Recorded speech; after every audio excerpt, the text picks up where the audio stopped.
¿Te ha pasado que vas a ver una obra de teatro y luego de que sales de verla te sientes vacío, como que no te quedó nada?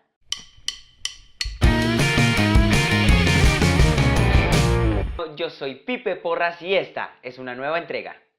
En primer término, los datos aquí presentados pertenecen en mayor medida a todos los países latinos, en especial a Colombia, y en menor medida a algunos países un poco más desarrollados. Solamente algunos países del mundo se salvan de este fenómeno, como por ejemplo en Broadway, que se está intentando cambiar esta tendencia. Primero que todo, y para entrar en contexto, es necesario que aclaremos algunos términos y condiciones. Para eso voy a utilizar este fragmento de una investigación que hice que nos explica exactamente qué es teatro comercial. El teatro comercial es aquel que se rige por su salud económica, puesto en manos de empresarios privados, y que tiene como condición sine qua non el éxito del público.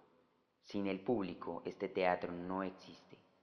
Sin el público, ningún teatro existe. Y pensando en ese principio de que el teatro comercial tiene el enfoque económico en el público, se van a justificar muchas de las razones y de las características que les voy a explicar en esta entrega.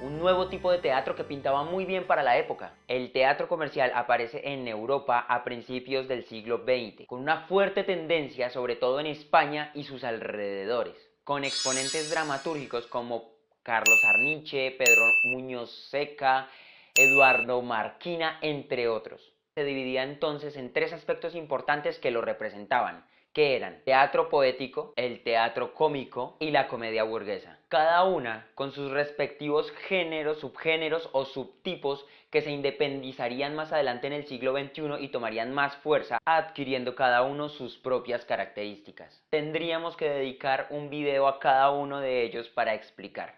Por ahora, veamos lo que hace al teatro comercial comercial: la escenografía. Generalmente cuando vas a ir a ver una obra de este tipo comercial vas a ver que usan muy poquita escenografía, hasta el punto de llegar a usar simplemente 4 sillas o utilizar un sofá, con el pretexto muchas veces utilizado de menos es más o de minimalista para justificar este concepto. No me gusta hacer las obras de teatro en términos de si estamos hablando de una pareja y que está en su casa, pues la escenografía es en una casa. No, quise hacer una analogía y creo que la analogía perfecta era del director de orquesta y sus músicos.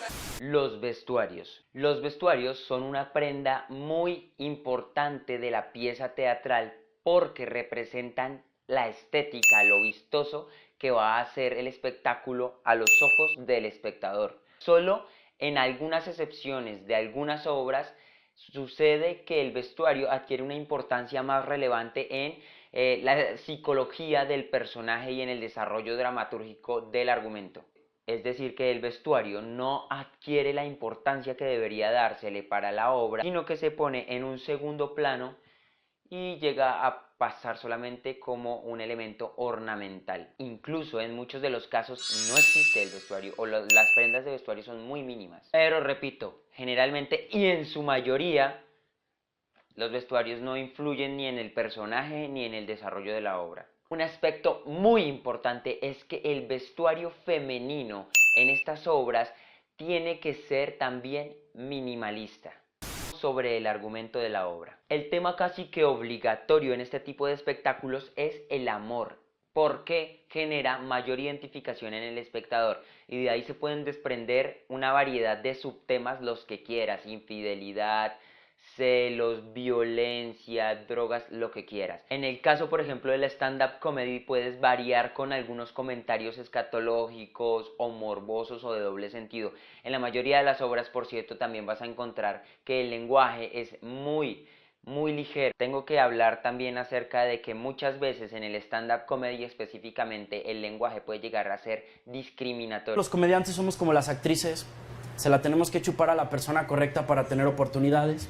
Es muy importante y se respeta mucho mantener la línea dramática de inicio, nudo y desenlace para que sea lo más simple posible y cualquier tipo de espectador la pueda entender como si estuviera escuchando una canción de reggaetón. Ahí está, ¿me quieren ver las ojeras? Ojalá que también la misma línea de inicio, nudo y desenlace se mantenga en un solo espacio, que no hayan saltos ni temporales ni espaciales, que todo suceda en un mismo lugar con esos tres conceptos de inicio, nudo y desenlace como lo dijo Aristóteles que debía ser. Sí, claro.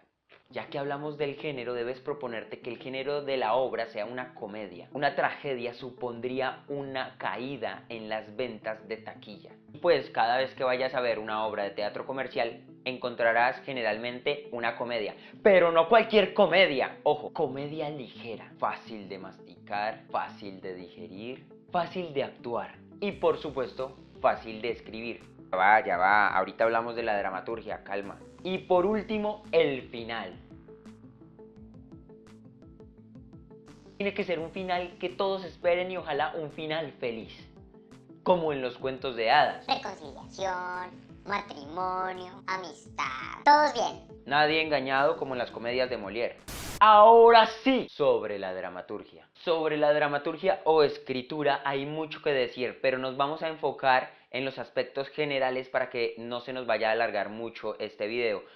Es importantísimo mencionar que en este tipo de obras comerciales no existe un telón de fondo fuerte que influya en el destino de los personajes. Incluso muchísimas veces, y me atrevo a mencionar que no existe un telón de fondo, como cuando Cyrano tiene que ir a la guerra para defender a Francia del ataque de los españoles, pero además en su camino de ir a defender a Francia tiene que además defender a Christian, que es un subordinado que él tenía al mando por petición de su prima, a quien él ama con todo el corazón y en secreto, pero su prima ama a Christian.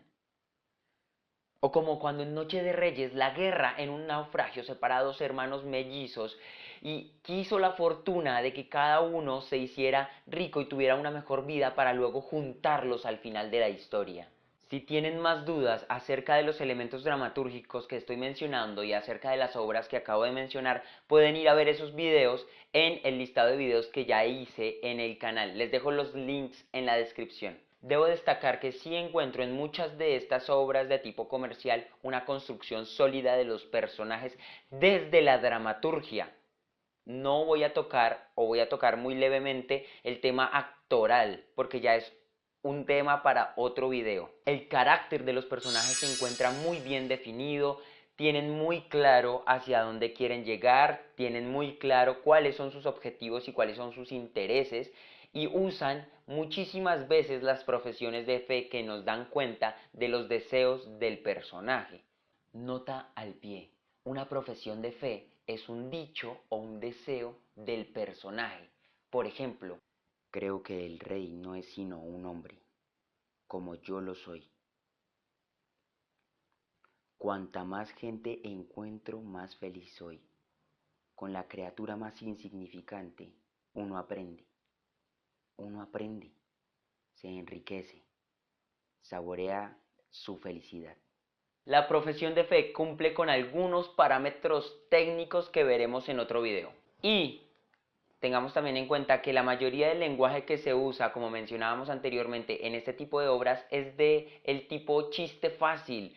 Apelan muchísimo al instinto básico del espectador. Los comentarios son de doble sentido. La profundidad subtextual no va más allá de lo escatológico o del sexo. Debo hacer un paréntesis y mencionar que al ser este tipo de teatro con un enfoque económico, el valor de las entradas es generalmente elevado, así que no es muy común ver gente del proletario mezclada con el público que asiste a este tipo de obras. Generalmente son personas de la clase media alta. Por lo demás, frente a la dramaturgia puede decirse que emplean de manera constante la narración o el diálogo directo con el público. Esto permite al actor mantener un contacto muy estrecho con el espectador y mantener su atención y su expectativa frente a la historia y al espectáculo. Quizás se me escape algo sobre esto. Sobre el reparto. El elenco que conforma esta obra tiene que ser famoso, caras conocidas, gente que el público reconozca a primera vista en la publicidad para garantizar el éxito en la taquilla. Aquí en Colombia emplean a actores famosos muy buenos, de verdad, que son profesionales y se encargan de hacer una construcción de personaje profunda, sincera y que tratan de transmitir toda su esencia al espectador. Claro que con algunas excepciones. Y ya que hablamos de actores, sepamos que la exigencia física en este teatro comercial es muy baja, por lo que pocas veces veremos actores haciendo acrobacia, interpretando grandes párrafos de texto mientras trepa una estructura o hablando sin agitación con su amada después de luchar contra 20 soldados gascones. Lo preocupante no es que se haga este tipo de teatro comercial.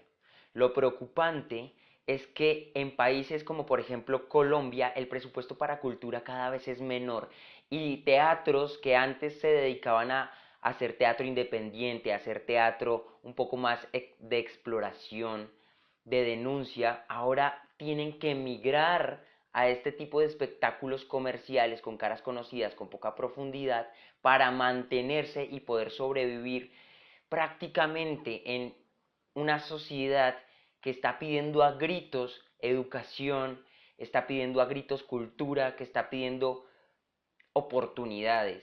Entonces esto se reduce mucho con el sistema de gobierno y también se reduce muchísimo con la poca asistencia que están teniendo estos teatros pequeños.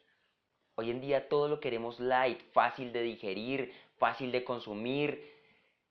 Dejemos claro que el teatro comercial también se puede hacer con textos clásicos. Se puede montar un Shakespeare y ser teatro comercial. El teatro comercial es más una forma de hacer que impregna la forma de ser, no viceversa. Y la respuesta que todos estaban esperando. ¿Debería desaparecer el teatro comercial? Responde tú, deja tu comentario acá abajo respondiendo la pregunta y por qué. ¿Por qué sí debería desaparecer o por qué no debería desaparecer? Acostumbrémonos a dar respuestas con argumentos. Bien amigos, esta fue la entrega de hoy. Si te gustó el video, regálanos un like. Comparte este video en tus redes sociales ayudándonos con el propósito de inundar el mundo con arte y cultura. Suscríbete si aún no lo estás. Recuerda que todo es posible y nos vemos la próxima semana. Adiós.